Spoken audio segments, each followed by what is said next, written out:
ಇನ್ನು ನಿನ್ನೆ ಡ್ರೋನ್ ಪ್ರತಾಪ್ ಅವರ ವಿಡಿಯೋ ಸಿಕ್ಕಾಪಟ್ಟೆ ವೈರಲ್ ಆಗಿತ್ತು. ಸೋಡಿಯಂ ಬ್ಲಾಸ್ಟ್ನ ಮಾಡಿರ್ತಾನೆ ಈ ಡ್ರೋನ್ ಪ್ರತಾಪ್. ಈಗ ಆತ ಅರೆಸ್ಟ್ ಆಗಿರೋ ವಿಚಾರ ಗೊತ್ತಾಗ್ತಾ ಇದೆ. ಕೃತಕ ಕೆರೆಯಲ್ಲಿ ಸೋಡಿಯಂ ಬ್ಲಾಸ್ಟನ್ನು ಮಾಡಿರ್ತಾನೆ ಈ ಪ್ರತಾಪ್. ಮಿಡಿಗೇಶಿ ಪೊಲೀಸರಿಂದ ಡ್ರೋನ್ ಪ್ರತಾಪನ್ನು ನಿನ್ನೆ ರಾತ್ರಿಯೇ ಅರೆಸ್ಟ್ ಮಾಡಲಾಗುತ್ತೆ. ತುಮಕೂರು ಜಿಲ್ಲೆಯ ಮಧುಗಿರಿ ತಾಲೂಕಿನ ಮಿಡಿಗೇಶಿ ಪೊಲೀಸರು ಅರೆಸ್ಟ್ ಮಾಡಿರೋದು. ಯೂಟ್ಯೂಬ್ನಲ್ಲಿ ಈ ವಿಡಿಯೋವನ್ನು ಅಪ್ಲೋಡ್ ಮಾಡಿರ್ತಾನೆ. ಸೊ ಹಾಗಾಗಿ ಈ ವಿಡಿಯೋವನ್ನು ಆಧಾರವಾಗಿಟ್ಕೊಂಡು FIR ಅನ್ನು ದಾಖಲು ಮಾಡಿಕೊಂಡಿದ್ದಾರೆ. ಸ್ಫೋಟಕ ವಸ್ತುಗಳ ಕಾಯ್ದೆ ಸೆಕ್ಷನ್ 3 ಸೆಕ್ಷನ್ 288 ಇದರ ಅಡಿಯಲ್ಲಿ FIR ಅನ್ನು ದಾಖಲು ಮಾಡಿಕೊಳ್ಳಲಾಗಿದೆ. ಸದ್ಯ ಪ್ರತಾಪನ್ನು ಬಂಧಿಸಿ ವಿಚಾರಣೆಯನ್ನು ಪೊಲೀಸರು ನಡೆಸ್ತಾ ಇದ್ದಾರೆ. ಓ ಮೈ ಗಾಡ್, ನೋಡಬಹುದು ಫುಲ್ ಬಾಂಬ್ ಬ್ಲಾಸ್ಟ್. ಎಕ್ಸ್ಪೆರಿಮೆಂಟ್ ತುಂಬಾ ಹೈಲಿ ಫ್ಲೇಮಬಲ್. ಸ್ನೇಹಿತರೆ, ಇವತ್ತಿನ ಒಂದು ಸೈನ್ಸ್ ವಿಡಿಯೋಗೆ ನಿಮ್ಗೆ ಸ್ವಾಗತ. ಇವತ್ತಿನ ಸೈನ್ಸ್ ವಿಡಿಯೋ ಒಂದು ಸಿಂಪಲ್ ಎಕ್ಸ್ಪೆರಿಮೆಂಟ್ ನ ಮಾಡ್ತಾ ಇದೀವಿ, ಆದ್ರೆ ಲಾರ್ಜ್ ಕ್ವಾಂಟಿಟಿಲಿ ಮಾಡ್ತಾ ಇದೀವಿ. ನಾವಿವಾಗ ಯೂಸ್ ಮಾಡ್ತಿರುವಂತ ಕಾಂಪೌಂಡ್ ಬಂದು ಸೋಡಿಯಂ ಮೆಟಲ್ಸ್. 5 ಡಬ್ಬ ಸೋಡಿಯಂ ಮೆಟಲ್ ನ ಒಟ್ಟಿಗೆ ತಗೊಂಡಿದೀವಿ.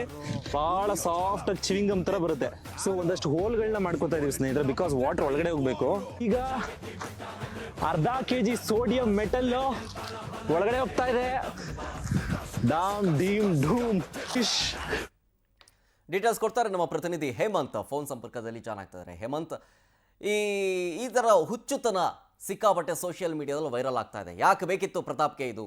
ಏನು ಹೇಳಕ್ ಹೊರಟಿದ್ದಾರೆ ಸಮಾಜಕ್ಕೆ ಅಂತ? ಸದ್ಯ ಇದ್ರ ಬಗ್ಗೆ ಪೊಲೀಸ್ ಕಂಪ್ಲೇಂಟ್ ಕೂಡ ಆಗಿದೆ. ಮಿಡಿಗೇಶಿ ಪೊಲೀಸರ ಪ್ರಾಥಮಿಕ ತನಿಖೆಯಲ್ಲಿ ಏನು ಗೊತ್ತಾಗ್ತಾ ಇದೆ ಸದ್ಯ? ಶರತ್, ಏನಂತಂದ್ರೆ ಸಾಮಾನ್ಯವಾಗಿ ಈ ವಿಡಿಯೋ ಮಾಡುವಂತ ಹುಚ್ಚಿರುವಂತವ್ರು ಇಂತಹ ಎಡವಟ್ಟುಗಳನ್ನ ಮಾಡ್ಕೊಳ್ಳುವಂಥದ್ದು ನಾವು ನೋಡಿರ್ತೀವಿ. ಇದು ಡ್ರೋನ್ ಪ್ರತಾಪ್ ಅವರ ಮೊದಲನೇ ಎಡವಟ್ಟಲ್ಲ, ಬಹಳಷ್ಟು ಸರಿ ಈ ರೀತಿಯ ಎಡವಟ್ಟುಗಳಾಗಿರುವಂಥದ್ದು. ಈಗ ಏನು ಮಧುಗಿರಿಯಲ್ಲಿ ಏನು ಸೋಡಿಯಂ ಅನ್ನ ಕೃಷಿ ಹೊಂಡಕ್ಕೆ ಹಾಕಿ ಬ್ಲಾಸ್ಟ್ ಮಾಡಿರುವಂಥದ್ದು, ಇದರಿಂದ ಪರಿಸರ ಹಾಳಾಗ್ತದೆ ಅಂತ ಹೇಳಿ ಪರಿಸರ ತಜ್ಞರು ಕೂಡ ಒಂದಷ್ಟು ಏನು ಅವರ ವಿರುದ್ಧ ಆಕ್ರೋಶವನ್ನ ಕೂಡ ವ್ಯಕ್ತಪಡಿಸಿದ್ರು. ಇದಾದ ಬಳಿಕ ಏನು ಮಿಡಿಗೇಶಿ ಪೊಲೀಸ್ ಠಾಣೆಯಲ್ಲಿ ಡ್ರೋನ್ ಪ್ರತಾಪ್ ಅವರ ವಿರುದ್ಧ FIR ದಾಖಲಾಗಿತ್ತು.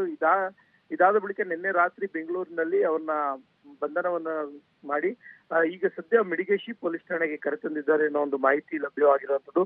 ಏನು ಇವತ್ತು ಅವ್ರನ್ನ ಈ ರೀತಿಯ ಬ್ಲಾಸ್ಟ್ ಮಾಡ್ಲಿಕ್ಕೆ ಏನು ಒಂದು ಅನುವು ಇಲ್ದಲೇ ಇದ್ರೂ ಕೂಡ ಈ ರೀತಿಯಾಗಿ ಮಾಡಿರೋದ್ರಿಂದಾಗಿ ಅವರ ತನಿಖೆಯನ್ನ ನಡೆಸುವಂತ ಸಾಧ್ಯತೆಗಳಿರುವಂತದ್ದು. ಶರತ್, ಓಕೆ, ಥ್ಯಾಂಕ್ ಯು ಹೇಮಂತ್ ಡೀಟೇಲ್ಸ್ಗಾಗಿ.